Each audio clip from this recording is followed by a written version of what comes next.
Et aujourd'hui, on a l'immense plaisir de recevoir via Zoom Yannick Noah. Salut Yannick, Salut Gaëtan. comment tu te sens aujourd'hui puisque bah, ça y est, l'album est sorti là depuis quelques heures, quelques minutes.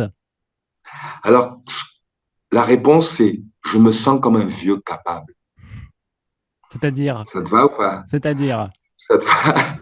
Ça veut dire que voilà, c'est le temps qui passe, mais je suis encore capable de regarder autour de moi et de sentir les jolies choses. Alors, La Marfée, c'est le nom de ton nouvel album. Alors, je sais pas si tout le monde sait ce que ça signifie. Explique-nous. Du coup, je crois même qu'il y a plusieurs explications au nom. Non, mais tu sais, Gaëtan, tu sais ce que c'est la Marfée. Moi, je sais. Alors, la Marfée, la Marfée, c'est une école, c'est l'école de maman. Maman a créé cette école il y a 50 ans aujourd'hui. Donc, enfin, cette année, il y a 50 ans, elle a créé une école au Cameroun, dans ce qu'on y habitait. Et la Marfée, c'était surtout une forêt à côté de Sedan, où maman a grandi, où, voilà, toute son enfance. C'est tous ses souvenirs. Et elle parlait de la Marfée quand on était au Cameroun avec beaucoup de mélancolie, avec voilà, c'était ses souvenirs avec ses potes à l'époque. Et oui, elle a appelé son école la Marfée pour ça. Il y avait ce lien entre sa vie au Cameroun et le manque de ses Ardennes adorées. Alors, je le sais Donc c'est parce que un petit clin d'œil pour maman. Alors, je le sais parce que je me suis renseigné, évidemment. Alors, Ah, ben parmi voilà. les documents qu'on a reçus justement pour préparer l'interview, j'ai lu à chaque fois, Yannick Noah ne revient que s'il a quelque chose à dire. Qu'est-ce que Ah tu as bon? à nous dire cette fois-ci? Ça veut dire que j'ai quelque chose à dire aujourd'hui. Voilà, à travers Ça l'album. veut dire- j'aime bien à travers mes chansons raconter du vécu. Voilà, il y a des moments où bon, j'ai des choses que j'ai envie de raconter et que bon, c'est pas le moment où je suis pas en studio, mais j'essaie de rassembler toutes les énergies, toutes les idées que j'ai pu avoir, ce que j'ai pu vivre, voilà, les mois, les années passées, pour pouvoir en faire un album, voilà, qui soit quelque chose qui puisse résonner, tu vois, dans la tête et le cœur des gens aujourd'hui.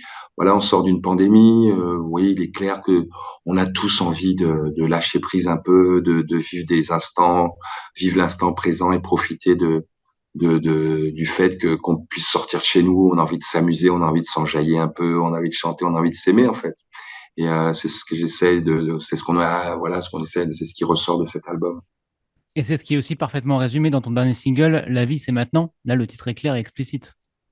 Ben, la vie c'est maintenant, oui, même s'il y a des moments où il y a il y a des souffrances, il y a des moments où il y a même parfois de la détresse ou de la mélancolie ou de la tristesse. Mais c'est peut-être ces moments-là qui nous permettent ensuite d'apprécier quand ça va moins mal. Et je crois que c'est important de manquer parfois. C'est important aussi des fois d'avoir un petit peu mal. Faut pas que ce soit trop douloureux non plus. Mais c'est important pour pouvoir justement ensuite apprécier les bons moments, les jolis plaisirs simples de la vie. Et c'est maintenant qu'il faut ouvrir enfin, ouais, il faut ouvrir nos esprits, qu'on peut ouvrir nos esprits, que j'essaie d'ouvrir mon esprit, à savoir profiter de la vie, parce que c'est vrai que 62 ans, bon, ben, moi, ma vie, il y a quand même une grande partie qui est derrière moi, quoi. Mais j'ai encore envie, je suis un vieux capable et j'ai envie de profiter des jours qui me restent. L'important, comme on dit, hein, c'est dans la tête, toujours. Ouais, bien sûr, voilà, c'est une question de choix. Combien de fois on oublie le fait qu'on a aussi le choix. Alors, tu parlais effectivement de cette période qui est pas toujours facile, qui est un peu compliquée. Est-ce que quand on écrit des textes comme ça, on arrive à faire abstraction et se dire, même si c'est compliqué, on va écrire des textes qui sont parfois un peu plus joyeux, un peu plus positifs? Non, non, enfin, il faut garder le lien, il faut être sensible à ce qui nous entoure et que c'est une volonté, mais c'est vraiment très précis, c'est une volonté justement de proposer une option optimiste, positive, parce qu'il y a toujours un moyen de s'en sortir. Il y a toujours un moyen, même si on est en train de perdre, de quand même gagner. Il y a toujours un moment où dans la journée, tant bien même ça va être difficile, on peut avoir comme ça un éclair où tout d'un coup la petite voix dit attends ça va pas trop mal, ah, ben, tiens cette chanson elle me fait du bien, ou tiens je viens d'avoir un texto de quelqu'un que j'aime bien. Il y a toujours des moments même si ça peut être court, mais on peut aussi les rallonger ces moments. On peut s'y attacher. Donc quand tu as le choix et le luxe en tant qu'artiste de créer, voilà, je pense qu'aujourd'hui les artistes ils sont importants parce que c'est stimulant et que pour avancer, je pense que bien sûr, tu es au courant de ce qui t'entoure, tu es en contact avec la terre et les hommes et les femmes, mais tu proposes quelque chose de coloré, de souriant, de chaleureux, quoi. Et c'est un choix artistique. Et moi, j'aime être la personne qui véhicule ces messages-là. Alors, parlons un petit peu des sonorités de l'album, que ce soit dans Back to Africa ou les autres titres de l'album. On retrouve ces sonorités un petit peu africaines qui font ton succès, qui font plaisir aux gens forcément, et qui font surtout plaisir en cette période où il commence à faire un peu froid, un peu gris. Ça fait du bien finalement.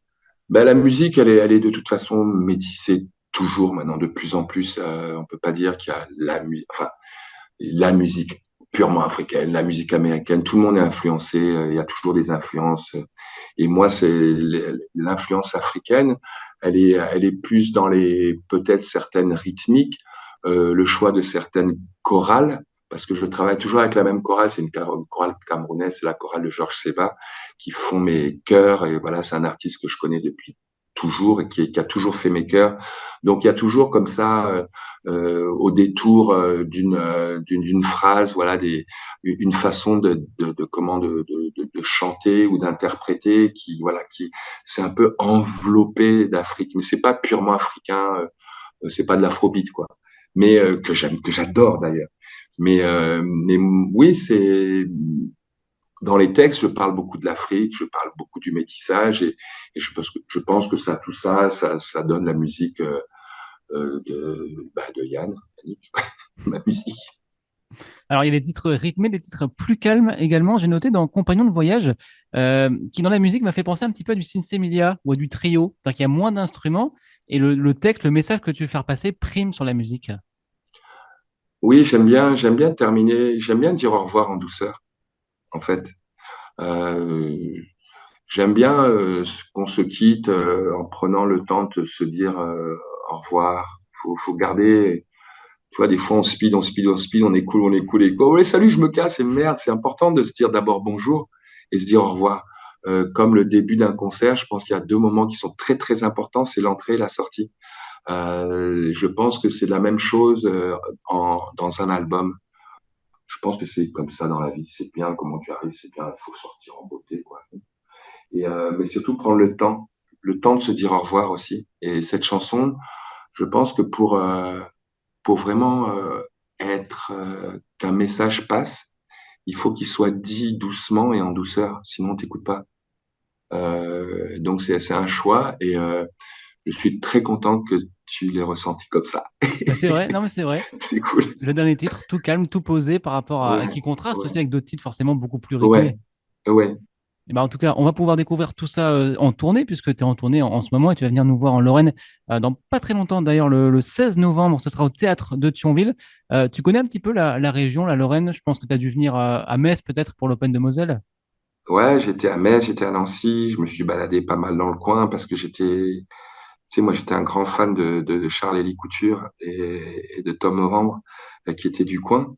Et puis, ouais, à l'époque, oh là là, je te parle de ça, t'étais pas né, tu vois, Gaëtan. Mais lorsque j'étais joueur de tennis, mon petit gars, alors j'ai joué le tournoi de l'Oral, là, c'était le tournoi de Nancy que j'ai gagné après avoir eu un accident de voiture qui a failli coûter ma vie, Oh, voyez-vous.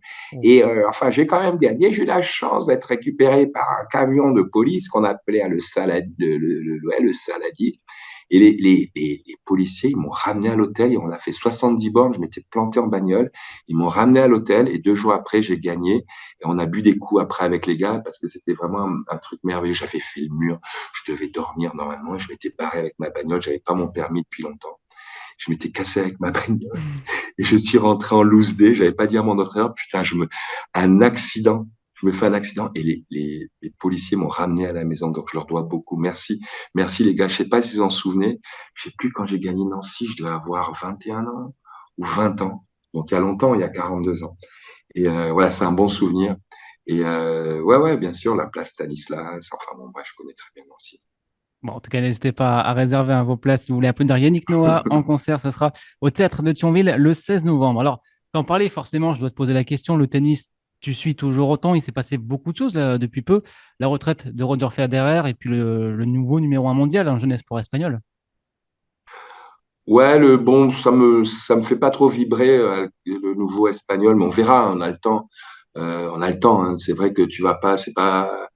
c'est vrai que pour moi, ce qui s'est passé cette année, c'est voilà Roger qui arrête. C'est quand même 20 ans presque, tu vois, de tennis génial avec en face Rafa. Ouais, c'était vraiment moi là pour moi ça valait au moins 10 grands chelems la dernière image là tous les deux là assis sur le banc tu as donné enfin je vais pas dire enfin parce que je sais qu'ils sont humains mais qu'on puisse voir c'est ce côté humain de deux magnifiques champions quoi. Ça m'a vraiment j'ai trouvé que c'était là une des plus belles images depuis longtemps.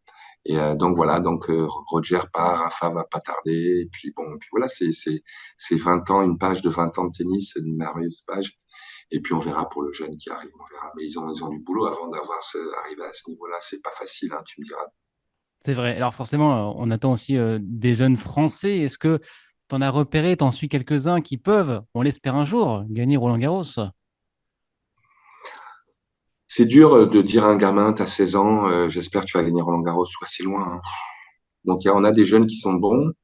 Après, les places sont chères parce que c'est pas comme si les Espagnols ou les Américains ou les Italiens, parce qu'ils sont une belle génération, attendaient après nous. Donc ouais, les places sont chères.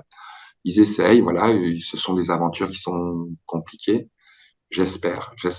Bon, pour l'instant, je pense pas que ça sera l'année prochaine, mais j'espère qu'un jour je pourrai mettre la coupe à un jeune Français, quoi. Ce Mais serait il faut beau. qu'il se dépêche là parce que j'ai 62 balais.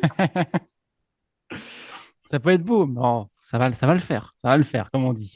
Bon, Yannick, du coup, là, pour conclure en 30 secondes, je te laisse directement t'adresser aux Lorrains, aux Lorraines, à tes fans qui t'écoutent, qui te voient et qui vont te voir forcément au théâtre de Thionville dans quelques jours. C'est un petit mot à leur faire passer, vas-y. Salut les amis, salut les potes. Si, c'est Yannick. Oui, c'est ça, c'est bien ça. C'est Yannick. Écoutez, j'espère vous voir là bientôt là à Thionville. Venez, on va passer un bon moment, chanter ensemble, danser ensemble, se détendre. Et puis si c'est pas cette fois, ce sera partie remise. Et puis si jamais vous voulez, vous pouvez m'inviter à travers la radio. Vous appelez Gaëtan et puis je viendrai boire un pot chez vous. D'accord? Merci. À bientôt. Nickel. Parfait. Merci Yannick Noah d'avoir été avec nous aujourd'hui. À bientôt. Salut. Salut, à plus.